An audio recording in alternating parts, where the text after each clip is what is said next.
బాహుబలి 1, బాహుబలి 2 పేరుతో రాజమౌళి రిలీజ్ చేసిన సిరీస్ సినిమాలు ఎంత పెద్ద హిట్ అయ్యాయో ప్రత్యేకంగా చెప్పాల్సిన అవసరం లేదు. బాహుబలి ఫస్ట్ పార్ట్ 650 కోట్లు రాబట్టగా సెకండ్ పార్ట్ 1800 కోట్లకు పైగా వసూలు చేసి ఇండియన్ సినిమా దగ్గర చరిత్ర సృష్టించింది. ఈ సినిమా క్రియేట్ చేసిన రికార్డులు ఇప్పటికీ ఎవరు టచ్ చేయలేకపోయారంటే బాహుబలి రేంజ్ ఏంటో అర్థం చేసుకోవచ్చు.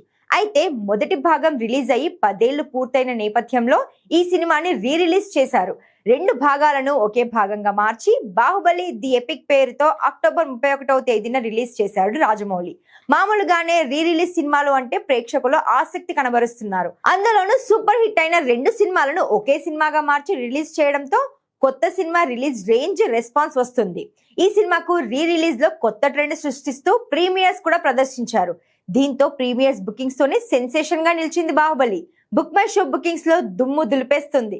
ఇప్పటికే ప్రీ సేల్స్ పరంగా 3 లక్షలకు పైగా టికెట్లు అమ్ముడయ్యాయని సమాచారం. కేవలం అక్టోబర్ 31 రోజే 1,00,000 టికెట్లు సేల్ అయ్యాయని ఇండస్ట్రీ వర్గాలు చెబుతున్నాయి. రిలీజ్ సినిమాకి ఇంత భారీ డిమాండ్ రావడం అరుదు. దీంతో ఫస్ట్ డే ఈ సినిమాకు ఊహించని ఓపెనింగ్స్ ఉంటాయని అంచనా వేస్తున్నారు. ట్రేడ్ వర్గాల ప్రిడిక్షన్ ప్రకారం మొదటి రోజు బాహుబలి ది ఎపిక్ ఈజీగా 20 కోట్లకు పైగా ఓపెనింగ్ సాధిస్తుందని అంటున్నారు.